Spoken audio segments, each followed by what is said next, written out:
Good evening. It's Thursday, the 10th of April, and here's what's making news around the world on World News Tonight. Tariff turmoil. Trump pauses most tariffs, raises China rate to 125% in escalating trade spat. Strategic warning. U.S. Defense Chief urges unity against Chinese threats during Panama visit. Lunar ambitions. Companies plan to launch data centers in orbit and on the moon to transform global storage.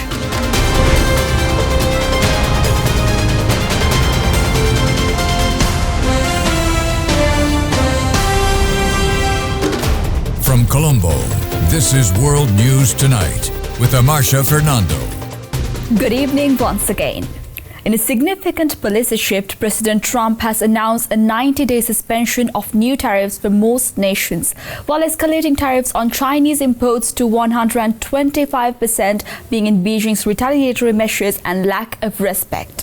U.S. President Donald Trump on Wednesday announced he would pause his reciprocal tariffs on many countries for 90 days. But he raised tariffs further on imports from China. The announcement came less than 24 hours after steep new tariffs kicked in on imports from dozens of trading partners. Well, I thought that people were jumping a little bit out of line. They were getting yippy, They were getting a little bit yippy, a little bit afraid. U.S. stocks surged following the announcement, with the benchmark S&P 500 climbing more than 9%. Trump's tariffs had hammered markets, raised the odds of recession, and prompted retaliatory responses from China and the European Union. Trump said he would raise the tariff on Chinese imports to 125%, from the 104% level that took effect at midnight, further escalating a high-stakes confrontation between the world's two largest economies. He said he would at the same time suspend targeted tariffs on other countries for 90 days to allow time for U.S. officials to negotiate with countries that have sought to reduce them.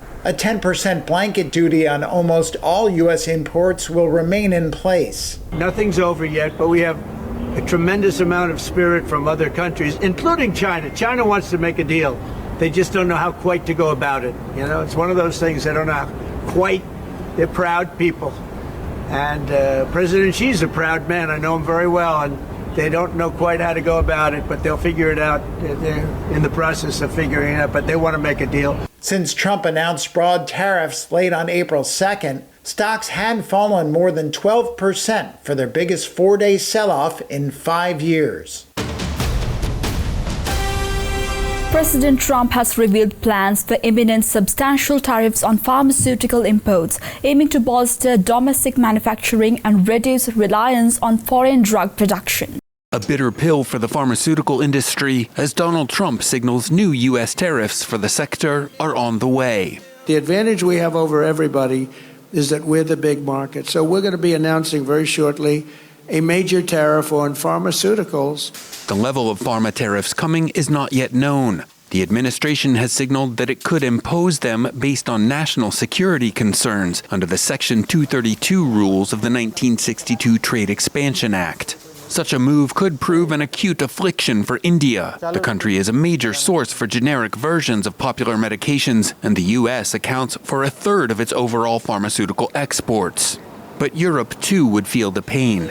EU medical and drug exports to the U.S. hit roughly 90 billion euros in 2023.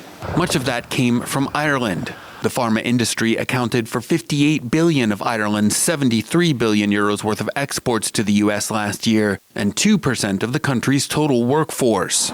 Trump and his advisors have repeatedly accused Ireland of luring U.S. pharma giants to its shores with low corporate tax rates.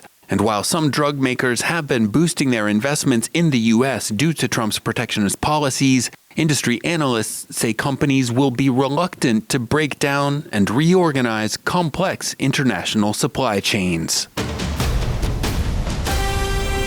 Beijing has firmly rejected Ukraine's claims that over 150 Chinese nationals are fighting alongside Russian forces, labeling the allegations as totally unfounded.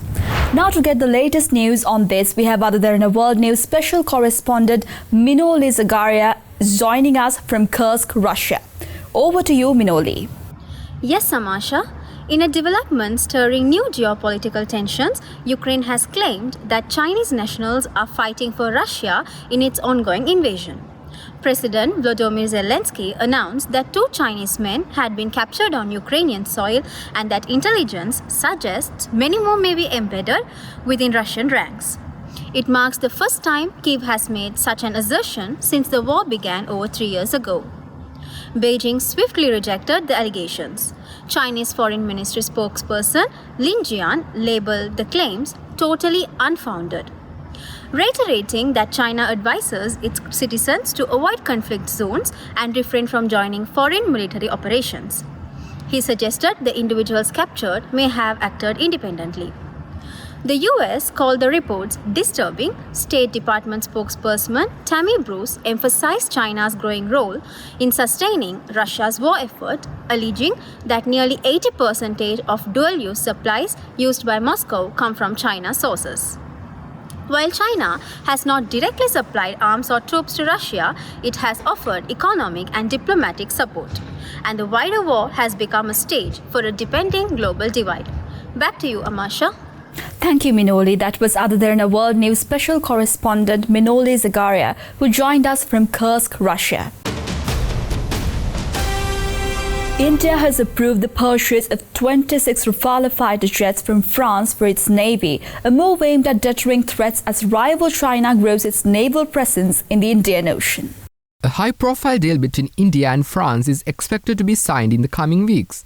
The agreement, recently approved by India's Cabinet Committee on Security Affairs chaired by Prime Minister Narendra Modi, will see India purchase 22 single-seater and 4 twin-seater Rafale fighter jets from France Dassault Aviation. France's defense minister is scheduled to visit India ahead of the signing, underscoring the importance of the agreement for both nations.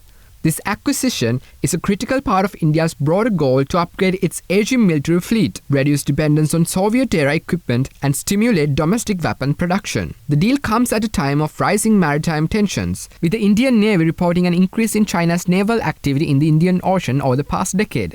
The Indian defense officials are wary of Beijing's dual-use vessels and its military base in Djibouti, operational since 2017. India already operates 36 Rafale jets for its Air Force. This procurement would be the first time the Navy integrates Rafale fighter jets into its fleet, which currently relies primarily on Russian-made MiG-29s.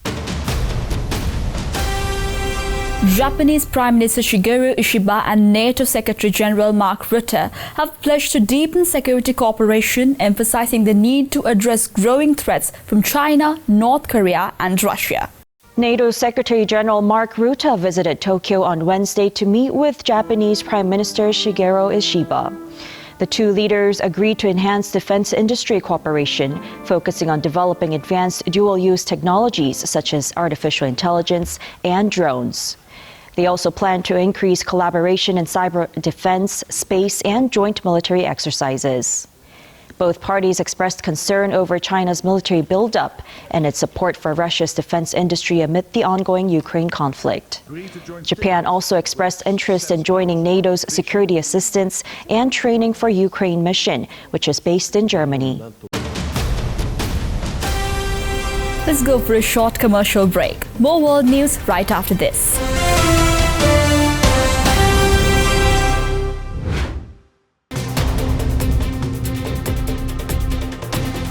And welcome back. In Istanbul, students and opposition parties have launched new mass protests against the government, demonstrating resilience and determination in the ongoing struggle. Images broadcast on Tuesday showed several thousand students rallying on the Asian side of Istanbul, met with a heavy police presence. In Ankara, hundreds more joined the movement, marching through the capital's university districts in defiance of recent government crackdowns. The demonstrations had briefly quieted during the end of Ramadan celebrations and university closures, but have now surged back, becoming the country's most significant protest wave since the 2013 Gezi Park movement. Imamoglu, Istanbul's popular opposition mayor and seen as a key political threat to President Recep Tayyip Erdogan, was arrested on the 19th of March, sparking outrage and mass mobilization. Nearly 2,000 people, including hundreds of students, have been detained since the protest began. The opposition CHP party, which has named Imamoglu its candidate for the 2028 presidential race, is now calling for a broad national movement. Its leader Özgür Özel has urged citizens across Turkey to join further demonstrations and is organizing a large-scale protest in Istanbul.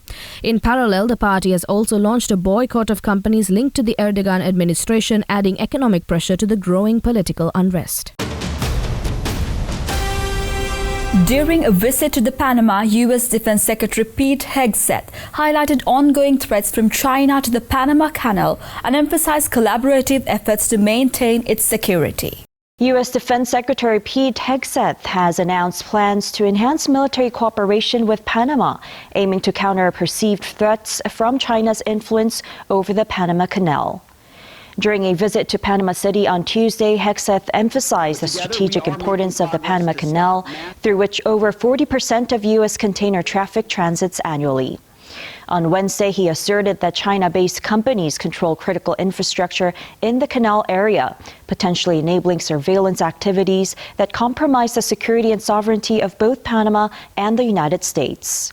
In response, the U.S. and Panama have agreed to deepen their military collaboration, including conducting joint training exercises and enhancing security operations to safeguard the canal's operations. Germany's conservative CDU-CSU and centered-left SPD have formed coalition government, paving the way for Friedrich Merz to assume the chancellorship and amidst global trade tensions. Leaders from Germany's Christian Democratic Union, its sister party, the Christian Social Union, and the Social Democratic Party announced a coalition deal. This follows the federal elections held on February 23rd, where the CDU and CSU emerged as the leading force without an outright majority. The coalition's policy framework, titled Responsibility for Germany, outlines key initiatives, including economic measures, fiscal policy, defense, and foreign policy. Friedrich Merz, leader of the CDU, is poised to become the next chancellor, pending formal approval processes within the involved parties. A tragic roof collapse at the Jet Set nightclub in Santo Domingo has resulted in at least 184 fatalities, including renowned merengue singer Ruby Perez. Emergency crews continued to search for survivors on Wednesday after a roof collapse at a nightclub in the Dominican Republic. Authorities in Santo Domingo said well over 100 people were killed in the disaster, but rescue workers were still searching through the rubble. More than 150 people were injured. The roof collapsed during a concert by popular Dominican merengue singer Ruby Perez, who died in the catastrophe. Authorities said his body was found Wednesday morning. A provincial governor and former MLB pitcher Octavio Dotel are also among the dead. On Tuesday, people came to the site of the disaster looking for loved ones, searching a list of names of the people rescued and the hospitals they were taken to. Officials said the cause of the roof collapse remains under investigation. Thousands of retirees and union members have taken to the streets of Buenos Aires to protest President Javier Milei's austerity measures, which they claim have severely impacted their livelihoods. The capital, Buenos Aires, was the epicenter of the action, beginning with a peaceful demonstration that culminated in a nationwide strike impacting nearly every sector: schools, bank, and even the national airline, which cancelled 258 flights, affecting over 20,000 travelers. Trains also ground to a halt, while buses largely stayed in service. The strike was spearheaded by Argentina's largest labor union in response to Milei's deep cut to public spending, which included slashing subsidies for transport, fuel, and energy, dismissing tens of thousands of public employees, and closing entire government departments. While these measures have succeeded in reducing inflation from a staggering 201% last year to 66%, unions argue that average citizens are paying too steep a price. Pensioners, among the hardest hit, led a separate weekly protest yesterday, joined by civil servants and social movements. This time, the demonstration remained peaceful after a similar protest in March turned violent, injuring 45 people. Milei, who famously wielded a chainsaw during his campaign as a symbol of his planned cuts, maintains that austerity is necessary and says the sacrifices will pay off. Let's go for a short commercial break. More world news on the other side.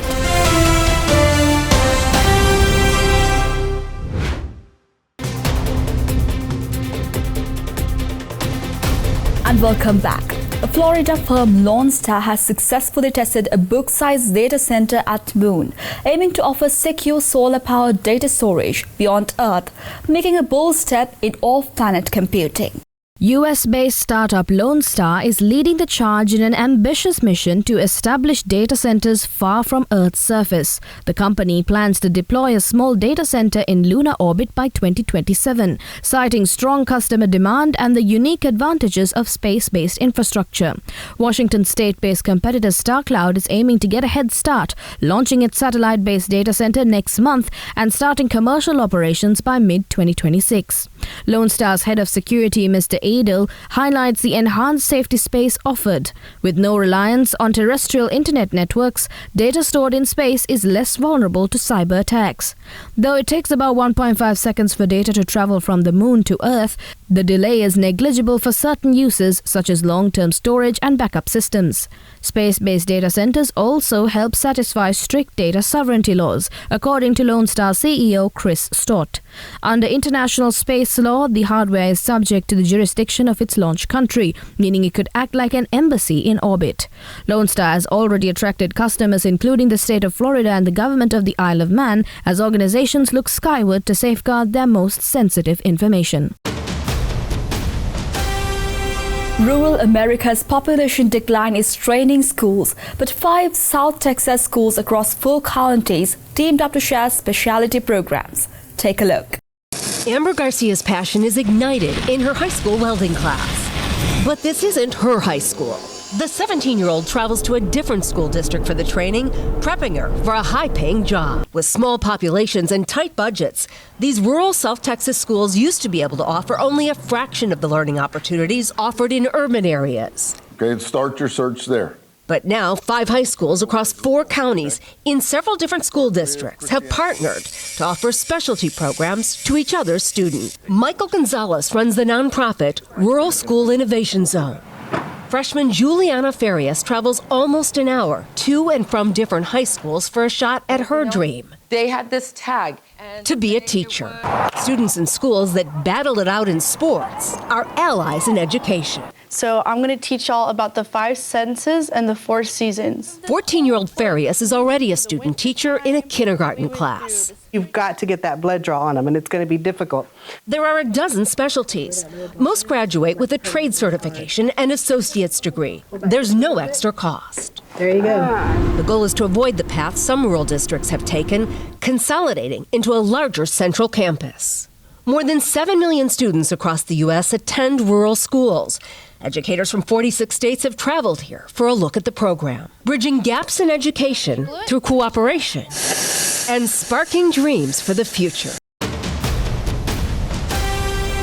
Well, that's a wrap from all of us here at World News Tonight. Stay tuned as Anuradhi Vikramasinghe will join you shortly with the nightly business report. I'm Marsha Fernando, and we are leaving you with the visuals of a new exhibition where Cartier jewelers worn by royals and celebrities are on display.